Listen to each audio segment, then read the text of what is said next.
Press the bell icon on the YouTube app and never miss another update.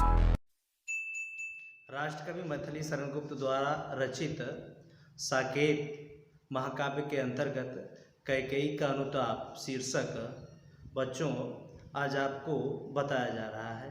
उसमें आप देखते हैं कि श्री रामचंद्र के छोटे भाई भरत मिले हुए राज्य को ठुकरा करके अपने बड़े भाई श्री राम को मनाने के लिए जाते हैं। वहाँ जाकर के वे उसी प्रसंग का वर्णन गुप्त जी ने किया है। गुप्त जी कहते हैं कि इसके पश्चात श्री राम के चित्रकूट के प्रांगण में जो कुटिया थी, उस कुटिया के बाहर रात्रि का समय था और सभा बिठाई गई। उस सभा में ऐसा लग रहा था मानो नीले आकाश रूपी तंबू के नीचे बहुत से दीपक जो है जगमगा रहे थे।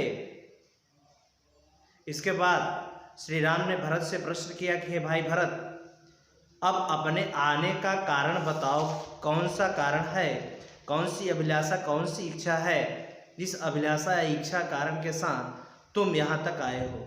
तो भरत ने बोलना प्रारंभ किया कि हे बड़े भाई कि अब मेरी कोई अभिलाषा शेष नहीं है, कोई भी अभागी अभिलाषा मेरी शेष नहीं है, क्योंकि आपको आपके वियोग में पिता ने तड़पते हुए शरीर का परित्याग कर दिया और आपको वनवास मिल गया। इस संसार में इसी अपयश को सुनने के लिए मेरा जन्म हुआ था।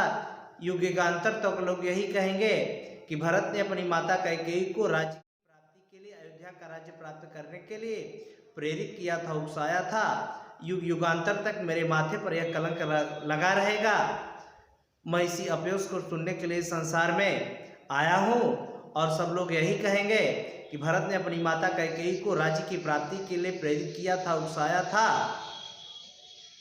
और भरत के इतना कहने के पश्चात तब श्री राम ने कहा कि हे भाई भरत, उसके विषय में इस संसार में कोई नहीं जान सकता जिसके विषय में जन्म देने वाली उसकी सगी माता, जिसको जन्म दे करके न जान सकी, जिसके विषय में पहचान न सकी, उसके विषय में संसार में कोई नहीं जान सकता। उसकी था किसी को प्राप्त नहीं हो सकती। इसके बाद अयोध्या के जितने भी गणमान्य व्यक्ति श्री राम को मनाने के लिए गए थे चित्रकूट के प्रांगण में, उस सभी लोगों ने एक स्वर में भरत की जयकार की और कहा कि ऐसे पुत्र की माता धन्य है जिसने भरत जैसे भाई को जन्म दिया है। अयोध्या की पूरा जन समुदाय श्री राम के साथ एक ही स्वर में जयकार करने लगा कि ऐसे पुत्र की माता धन्य है, जन्म दिया है। इतना सुनने के पश्चात कैकेयी ने कहा कि हे पुत्र राम, यदि तुम्हारे द्वारा कही यही बातें सत्य हैं तो तुम मेरी बात मानो, मेरी बात को स्वीकार करते हुए अयोध्या को वापस लौट चलो, क्योंकि हे पुत्र राम, मैं तुम्हारी अपराधी हूँ। मैंने अपनी इसी पुत्र भरत की भलाई के लिए तुमसे तुम्हारा अधिकार छीन लिया था, क्योंकि तुम महाराज दशरथ के सबसे बड़े पुत्र थे। राजा के जीवन काल में तुम युवराज बनते और राजा की मृत्यु के पश्चात सिंहासन पर तुम्हारा अधिकार होता, तुम अयोध्या के नरेश बनते।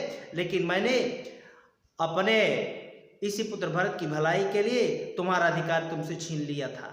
वह मरी हुई मंथरा दासी मेरा कुछ नहीं कर सकती थी। मेरा मन अपने आप से, मेरे हृदय का विश्वास स्वयं उठ गया और इसी कारण आज यह बाधा उत्पन्न हो गई, यह विघ्न उत्पन्न हो गया।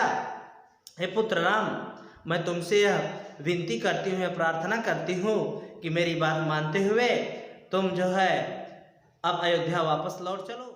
और मुझे मेरा यह पुत्र भरत प्रिय है और भरत को तुम प्रिय हो, इसलिए तुम मुझे दुगुने प्रिय हो, मैं तुमको दुगुना स्नेह करती हूँ। इसलिए अब तुम मुझसे अलग न रहो और अयोध्या वापस लौट चलो।